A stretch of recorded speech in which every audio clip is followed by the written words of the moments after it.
Hi, this is Jen Rubin, editor-in-chief of The Contrarian.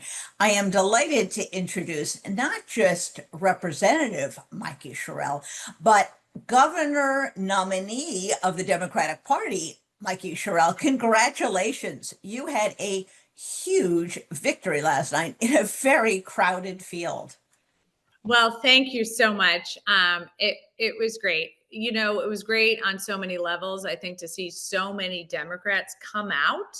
We had almost 800,000 come out, a record here in New Jersey in a Democratic primary. Almost twice as many Dems came out as Republicans, and I think that just shows you that the people of New Jersey are ready to fight back against the chaos and the attacks we see on our economy coming from Donald Trump in Washington and fight for a better future for our families. The victory that you had was very geographically dispersed. Did you expect that? It wasn't really located in one city or even one region of New Jersey. Right. I think that was somewhat unique to our campaign because I said from the start, I'm going to compete everywhere. And I think a lot of people kind of thought, are you sure you want to do that? There are six people in this race. Several have pockets of strength in different areas. I said, no, I'm going to be everywhere. I want to be a governor that's going to be a governor for everybody. And nobody's going to believe that if I don't go everywhere and talk to everybody. So we've been from Cape May to Bergen, I mean, all over the state multiple times, really working to get in front of as many people as I could to make my case, but more importantly, to hear from them, to understand what was going on in their lives and what they were going to need to thrive. And that's what I addressed in my campaign. Have you heard from any of your Democratic opponents yet to I've congratulate you? heard from the Or majority of them, not all of them yet, but I have heard from them. And we all pledged in the primary that we would come together because I think we all knew that the number one threat was going to be Jack Ciattarelli. And we absolutely. all have pledged to make sure that we come together as Democrats to ensure that he is not the next governor of New Jersey. You said you wanted to hear from the people of New Jersey. What were they telling you was uppermost in their mind? Yeah, it was, it was what I expected, quite frankly. It was both what, what's coming from Washington is unacceptable. These tariffs are going to make me go out of business, and there's no rhyme or reason to them. So I can't even plan new supply chains because I don't know what's coming next. The attacks on health insurance and the attacks on nursing homes, the attacks on Department of Education funding that we get back to our state. All these things have been front and center as an attack on how people live their lives here. And I think, I've even heard from people who voted for Trump who said they're just so disappointed because their costs just keep going up. They thought he was going to do something about that, and he's just made everything worse. Yeah. And then we see Jack Ciattarelli running a campaign that was basically, you know, I'm running a campaign to tell you how much I'm going to do exactly what Trump tells me to do. That was basically his campaign, was I'm just going to be 100% Trump. Oh And my. I think that was not compelling to people. It's certainly not compelling to me. I think people see it as a bad path forward. And so I really ran a campaign on driving down costs. And I hear a lot from people about housing costs. Our housing costs have gone up by over 50% over the last 5 years. And you're hearing it everywhere. And a lot of that is a supply and demand problem. We just haven't had enough. So I've spoken a lot about just how I'm going to drive those costs down, and as well as other costs. I think that's the twofold thing is, look, costs are bad. Trump and Ciattarelli are going to make everything worse. That's what I've been hearing. One of the things that really is a dividing point between Democrats and Republicans is this big, horrible reconciliation bill making its way through Congress. Talk to us a little bit about how SNAP cuts, how Medicaid cuts would affect New Jersey, how the pullback in green energy would affect them, and not just people who are direct beneficiaries, but the state as a whole and the economic environment as a whole. So, the one of the worst parts, I guess it's hard to say what the worst part of this bill is when it's hurting so many people. And it's Yeah. not even just hurting individuals, it's just harming the economy. And a lot of the ways in which we innovate and drive people's jobs and the ability to raise their families and the ability to, get costs down. It's just this attack It's the craziest thing I've seen. I've never seen a president of the United States attack the American economy in this way, and certainly the economy in New Jersey. So it's really awful. But one of the very bad things about it, like I said, hard to say what's the worst. But one of the very bad things about it is even Republicans hate this bill in many cases, and now seem to be coming out and saying that they're begging the Senate to fix it. And this is the cowardice that I have identified from day one of this campaign. This inability of Republicans to stand up to Trump, even if he's harming the very people they've taken an oath to serve. And I Right. say that because that's why I think this craven kowtowing to Donald Trump by Jack Ciattarelli, the Republican nominee, is just so disgusting. I mean, no governor should ever say, "I'm going to do whatever the president tells me to do." Right. Why have a governor? Like Right. why bother being a governor if you're just going to have the president dictate what your state does? It makes no sense. So no governor should ever say that, but certainly not in these times when with this reconciliation bill, we're seeing hundreds of billions of dollars being cut so people can't afford their health insurance. People won't be able to send their parents to nursing homes. A lot of our hospital systems and nursing homes could go under.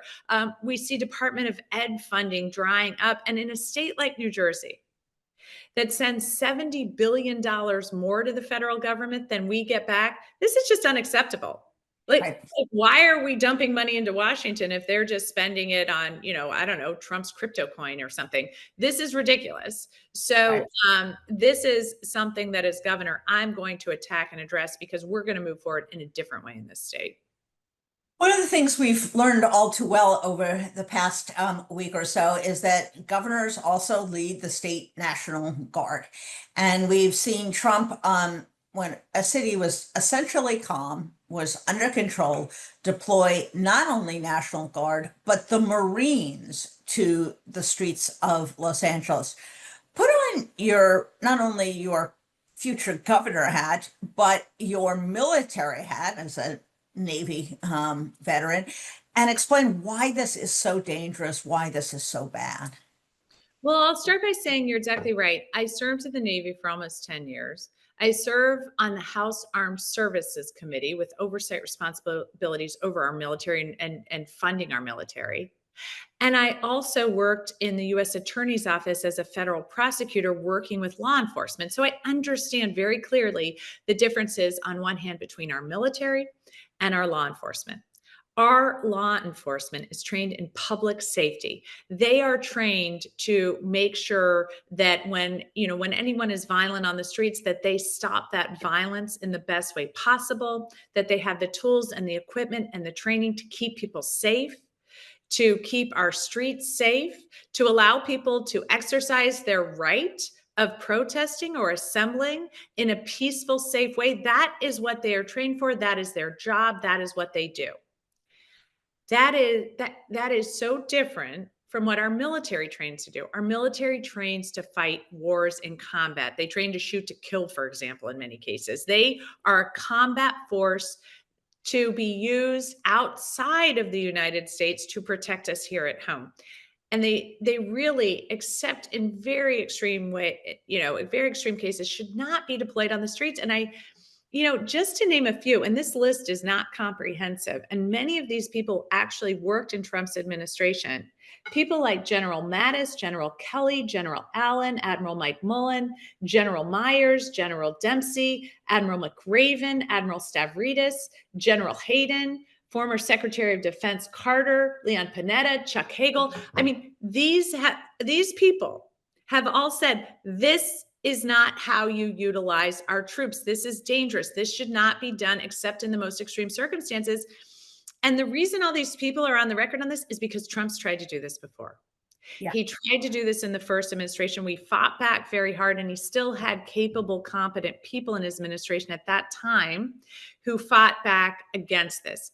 Now, of course, he's learned a little bit. So he immediately comes into office, fires as many admirals and generals as he can, and then starts to co-opt everyone else so that he can do whatever he wants. This is a dangerous thing to do. It's bad for our military. It's bad for public safety. This is, again, more attacks on states. And that's Right. why I'm running for governor. And I tell people, I remember a lot of people are like, Mike, please run for the Senate, please do that. And I'm like, no, the front lines of how we are going to be able to most effectively address this and most lead people forward are in the states right now. And the governors are going to be able to be most effective. Absolutely. Now, in the first Trump term, you tried to address the misuse of the National Guard. Tell us about the legislation that you introduced and really what Congress, hello, we do have a Congress, should be doing in terms of funding, oversight. They have a role to play in national security as well. Well, they should have a big role to play in national security, but we've seen Congress with the Republican majorities abdicate their responsibilities at every single turn. And again, why I keep telling people Jack Ciattarelli is such a threat is because I watch it in Washington every day as Republicans are refusing to stand up. I mean, the amount of Republicans who've come out after this bill was passed in the House to say that it sucks and the Senate needs to fix it. Well, I mean, do you not realize you voted for it? That you Yeah. had an opportunity to weigh in on behalf of the people you serve and you abdicated that responsibility? I mean, to me, that's somebody who's not fit to serve.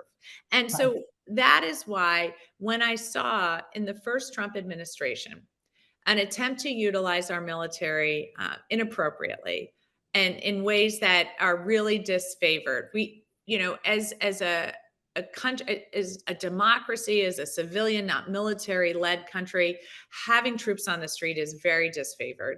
And that's why I attempted to pass legislation along, working with a bunch of constitutional scholars across the nation to update the Insurrection Act. That is what Trump is utilizing right now. It's vague. It needs to be better written. There need to be better controls in place. I've gotten that passed through the House on several occasions. I've introduced it for years now in the National Defense Authorization Act in the House Armed Services Committee. I'll do it again this time. But unfortunately, we have just not seen that passed. And now we are paying the price with a president who is really utilizing the military as his own personal militia in an inappropriate way. And the last thing I'll say is the president is spending tens of millions of dollars on a parade for himself and is spending 134 million just if he was limited to 60 days in Los Angeles on a military deployment that is not necessary. Could that money be used, I don't know, for the VA perhaps, or to provide services for veterans? What is the choice, the financial choice that's being made here? So I've stopped staying up late at night, pulling out my hair at the hypocrisy of Trump and Trump administration, MAGA Republicans, right? I'm sort of at this point, but I do have to point out, because I guess I can't seem to help myself. I do have to point out that the idea that you have on one hand, Doge, which is supposedly trying to save us money, although costing us millions. And then on the other hand, the president saying, we can't support our veterans, we can't support the VA, we're firing admirals and generals left and right. And we have to put somebody like Pete Hegseth, the most incompetent SecDef we've ever had in place. And then go blow millions on all of these, ridiculous endeavors that do not keep us safe, that do not help ensure national security, as he tears apart the worldwide national security apparatus that we have spent decades building in the aftermath of World War II to stop wars and keep people here at home safe and keep us free in a democratic nation. He's tearing that all down. He's spending millions now on his own personal parades and endeavors. And it's costing the American people, as you pointed out, millions and millions of dollars. Well, perhaps coincidence, perhaps you have just arrived to meet the moment, but a veteran and a member of the House Armed Services Committee running for governor against a Trump acolyte. You can't say New Jersey will not have a choice in November. So congratulations again. We're going to follow your campaign very closely. Contrarians, you keep saying, what can I do? Well, we have a really important election in November in New Jersey, and it's not just Mikie Sherrill, it's all of their state legislators, it's the U.S. representatives, and in Virginia as well. So congratulations, and we will look forward to following the race. Well, I appreciate it so much. People can come up and canvass and phone bank and knock doors and come to rallies. We are ready to fight this fight here in New Jersey. And it is a great organizing principle to have this race. And I think we saw it last night with a record number of turnout in Dems. If people are asking you if New Jersey's ready for this fight or if something's going on here, the answer is undeniably yes. We are ready. We are building, and we are going to set the table for the future. So thanks so much. Thank you. Take care. Bye-bye. Thanks.